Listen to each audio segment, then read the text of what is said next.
Hello! Hello! Nous revoici, nous revoilà avec un nouvel épisode du Book Club in Progress.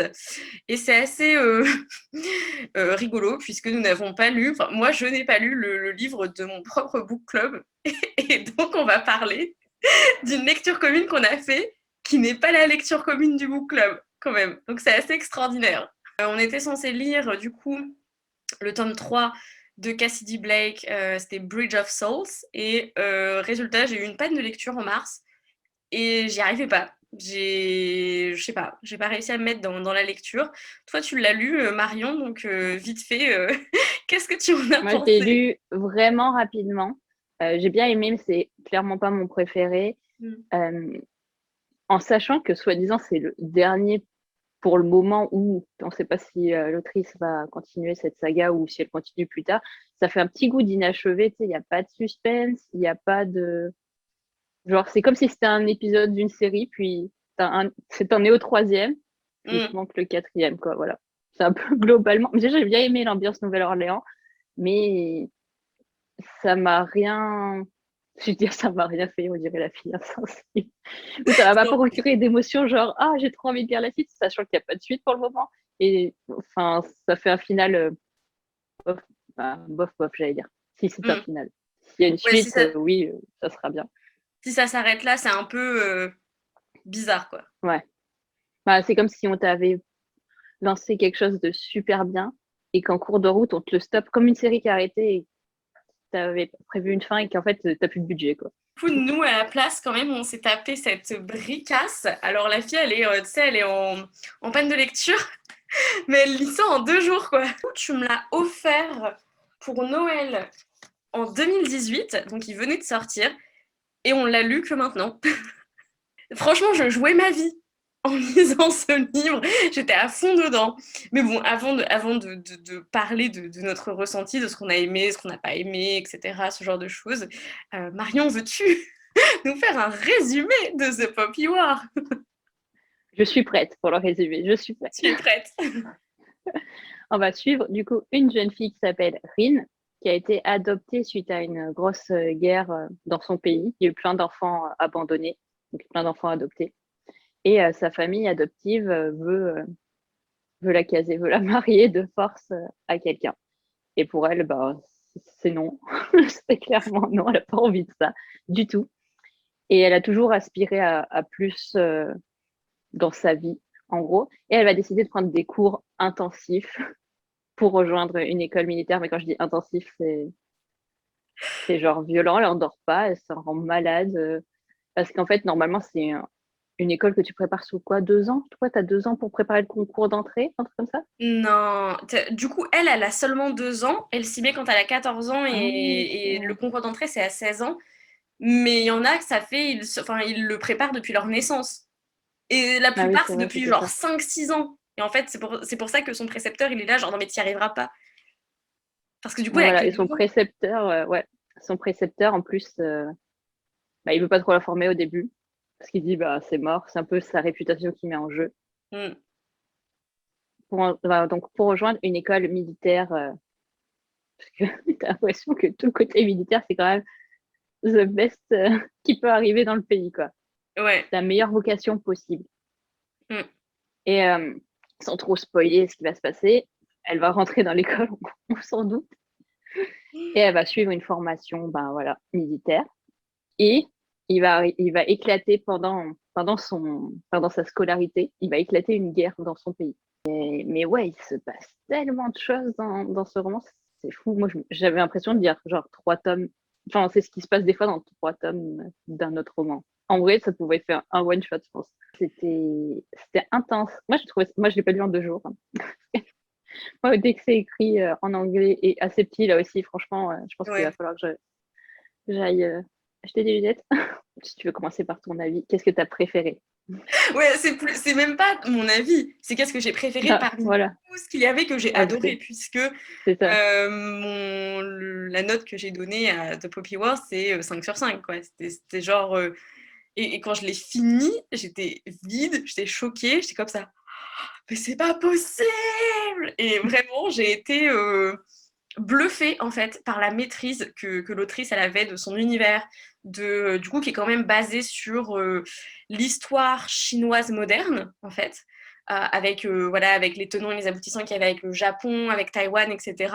D'ailleurs, quand on connaît un peu l'histoire, et c'est quand même bien expliqué, je trouve, dans le bouquin, mais quand tu transposes avec l'histoire moderne, c'est dingue, en fait. C'est l'histoire de la Seconde Guerre mondiale et même des guerres qu'il y a pu y avoir entre le Japon et la Chine 19e, 20e siècle, quoi. Et enfin, je trouvais qu'elle avait une grande maîtrise de son sujet et de transposer ça en fantaisie et que ça fonctionne, en fait, et que ce soit pas juste je copie ce qui s'est passé et je le transpose à l'arrache, etc.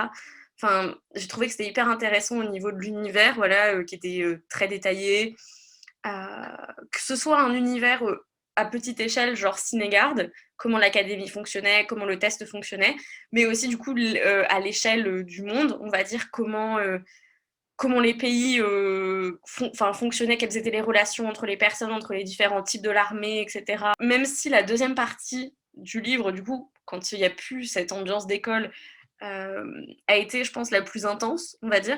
La partie sur l'école est celle que j'ai préférée parce que c'est ça me correspond à mort et c'est ce qui m'intéresse limite le plus. Et quand ils avaient toutes leurs discussions théoriques de stratégie et tout, voilà, je suis facilement embarquée dans toutes les histoires d'école. Donc, ça m'a vraiment énormément plu et peut-être qu'au début j'étais plus à l'aise du coup quand qu'on commence avec l'école, qu'on soit dans un récit un peu pas attendu, mais quand même du coup l'histoire de l'école, d'apprendre des choses, de consolider des bases, consolider des connaissances, même sur le monde en fait, tout simplement, c'était utile avant de nous lancer dans une espèce dans le monde quoi, tout simplement, et, euh, et d'explorer plein de trucs, plein d'endroits. C'est vrai que moi j'aime bien quand on commence dans un lieu clos comme l'académie, et qu'on apprend à connaître les personnages qu'après on va retrouver pendant tout le livre, quoi. Moi, j'ai bien aimé, j'ai mis 4 étoiles sur 5. J'ai pas mis que c'était un coup de cœur parce que j'ai eu vraiment, je vais dire, un passage à vide. Quand il y a eu le moment où elle a été envoyée dans sa garnison, on peut dire ça, je sais pas comment on dit ça en français, je pense que c'est une garnison. Ouais, c'est garnison, Et ouais. ben là, j'ai eu un peu un passage à vide parce qu'en fait, ce que j'ai bien aimé, c'est la construction du personnage de Rin. C'est comment elle arrive à vouloir s'en sortir, comment elle se force, enfin, se force, elle se donne les moyens plutôt de s'en sortir, même à l'école. J'aime bien le côté un peu outsider, tu vois, t'arrives, tout le monde veut te tomber dessus parce que t'es la fille de personne et qu'à l'école, t'es toujours la fille de quelqu'un, en gros. Et ça dérange. J'aime bien la façon dont elle évolue.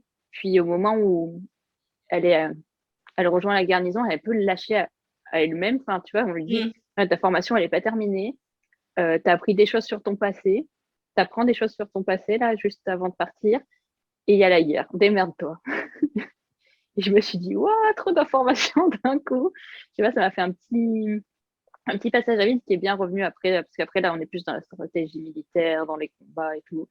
J'ai bien aimé, j'allais dire le sanglant. Moi, j'ai pas, j'ai pas peur quand c'est du sanglant, quand il y a des batailles, quand il y a des morts. Je préfère. Limite, ça me dit qu'au moins, l'autrice, elle est prête elle est prête à tout. Il y a pas, elle est prête à sacrifier des personnages, mais Mm. c'est un but, tu vois, ça tue pas des gens non plus par plaisir. Hein. Mais au moins, tu vois, c'est pas du young adult. Enfin, tu sais, genre, elle est jeune au début, là. Elle est toujours jeune, je pense, à la fin, mais c'est de l'adulte. Clairement, c'est pas du young adult, quoi. Mm. Donc Ouais, ça, c'est j'ai vrai que vraiment du aimé. coup, ça se sentait quand même que c'était adulte, même au niveau de tous les trigger warnings qu'il y a pour ce bouquin. Ouais. Genre, la drogue, l'automutilation. En vrai, ça, à chaque fois qu'elle en parlait, qu'elle se brûlait et tout pour rester éveillée, moi j'étais là. Ah, j'avais mal en fait. J'étais, oh punaise, Rin. On a viol, plus ou moins, violence sexuelle, violence en tout genre, hein, vraiment. Ah ouais, Et ouais. puis, ouais, et puis aussi pas mal de gore et tout. Le chapitre, c'est quoi? C'est le chapitre 21 ou 22? Qui est un chapitre quand même assez marquant. Où vraiment, ça m'a rappelé Game of Thrones, genre des passages choquants, quoi. Enfin, où t'as tellement de morts, t'as tellement de gore, Mm. etc., que tu te dis, punaise, mais enfin, comment tu fais pour survivre à ça? Et même toi, en tant que spectatrice, t'étais là, genre, je veux pas voir ça. Ouais. Je sais trop, en fait. Et je pense que ça peut carrément trigger des personnes, mais enfin, perso, j'ai juste été choquée, mais enfin, voilà, quoi, j'ai continué à lire et... Mais je pense qu'elle montrait bien la réalité des choses. C'était pas choquant dans le but de choquer, c'était dans le but, c'est pas édulcoré, tu vois. C'est Mm, la réalité, elle voulait retranscrire, commencer après, genre, une bataille, après une guerre, après un affrontement, quoi. Et c'était juste, je trouve qu'on percevait bien, c'est genre, dans quel état était le personnage quand ça se passait. Et tout. ouais. Tu sais, c'était difficile aussi les choix que les personnages ont à faire. Mm. Comment tu essayes de sauver la guerre? Qui tu sacrifies pas? Qu'est-ce que tu fais pour sauver la guerre? Tu vois? Et dire que les personnages n'étaient pas noirs ou blancs, c'est toujours, enfin, tu doutes toujours de tes actions parce qu'à la fin, il va forcément avoir des morts d'un côté ou de l'autre Mm. et ça va retomber sur toi. Donc, c'est toi qui as Ouais. pris la décision, c'est toi qui as fait. Ouais. Un fait qui se passe, enfin, ou un événement qui se passe, va pas avoir le même effet sur, enfin, sur différentes personnes, parce que tu as une conversation quand même, enfin, avec, entre Rin et Kitay, du coup, qui est son meilleur ami de l'école, la seule personne qui l'a toujours soutenu, etc., et qui, lui, est plutôt... enfin, c'est un académicien, je le sens bien, il est plutôt dans la théorie, etc., et en même temps, il rejoint un peu des... Ouais, il est assez pacifique, quand même, pacifiste. Mm. C'est pacifiste qu'on dit. Et elle, elle est plutôt dans la vengeance, la colère, et puis le fait d'agir, etc. Et c'est intéressant aussi d'avoir une discussion entre ces deux personnages qui ont enfin, des points de vue opposés, quoi, sur ce qu'il faut qu'il se passe dans Ouais, je cette pense. guerre et ce qu'ils sont prêts à sacrifier au niveau, enfin, au niveau moral, au niveau vie humaine, etc. Ah bah lui, il a grandi. Je pense que c'est leur passé aussi, Ouais. entre guillemets, qui fait que. Puis aussi, il y a tout le côté, au début où elle est à l'école, je me suis dit, il est où le côté fantasy? Ouais. Pendant un long moment, je me suis dit, ok, mais il va se passer quoi là? Elle est où la fantaisie? En plus de donc cet univers école militaire, guerre, voilà, fantaisie chinoise moderne, etc., il y a aussi effectivement l'aspect fantaisie, comment dire, magie des dieux, des chamans, etc., et de pouvoir communiquer avec des dieux qui vont investir de certains pouvoirs, en fait. Je ne sais pas comment, voilà, comment Ouais, c'est ça, ouais. mieux le dire. Après, c'est vrai que il y a quand même une grosse part de spiritualité, je trouve, dans cette magie, nécessairement, et étant très peu spirituelle, on va dire qu'il y a certains passages qui m'ont pas trop parlé, en fait. La magie, c'est pas l'aspect qui m'a le plus plu. J'étais plus à fond dans tout ce qui était historique, et puis les relations entre les personnages et tout. Je sais pas si on l'a dit, mais le livre a été traduit en français. Je sais pas Ah du oui, tout si on en a parlé. la guerre du pavot. Il y avait eu une polémique parce que bah, sur la couverture, Rin, enfin c'est pas explicite que Rin, bah, elle est chinoise, quoi. Et d'ailleurs, on Ouais. précise bien plusieurs fois dans le livre qu'elle a la peau Mm. mate et que au contraire de Neja qui du coup vit dans le nord et que lui, genre il a un teint de porcelaine ou je sais pas quoi, enfin vraiment bah, Richou qui s'est pas trop exposé au soleil, très clairement, hein. Elle du coup elle a travaillé, enfin dans les champs, elle a travaillé, même elle vient du sud et tout, et donc sa peau est beaucoup plus mate en fait. Et elle se fait railler, voilà, elle se fait enfin, elle est détestée, méprisée à cause de ça, quoi. Et donc, c'est vrai que je trouve ça dommage quand les maisons d'édition francophones ne respectent pas, en fait. Enfin, pourquoi, t'as un personnage chinois, pourquoi tu veux pas mettre une meuf chinoise sur la couverture? Je ne comprends pas. Ça m'est, je sais pas. Non, je comprends pas non plus. Je vois pas l'intérêt. Déjà, je vois pas l'intérêt de changer de couverture entre Ouais, bah déjà, oui. plusieurs. Voilà, déjà. Et j'allais te demander justement, est-ce qu'il y a des choses que t'as pas aimées? Est-ce que, voilà, parce que pourquoi seulement 4 sur 5 et pas 5 sur 5 comme moi? Ah. Eh ben, j'allais te dire, je crois que je suis formatée au young adult, même si je lis de l'adulte de plus en plus souvent. Mm. Eh ben, un petit poil de romance, ça n'empêche, genre un peu plus poussé. Genre, moi, j'aurais bien aimé. Ou alors, à un moment, en fait, il y a ça, mais ça, j'aurais pu mettre quand même un 5 sur 5 après. Il y a, il y a trop de suspense. Il y a trop de suspense. À la fin, il y a beaucoup de suspense sur plein de choses.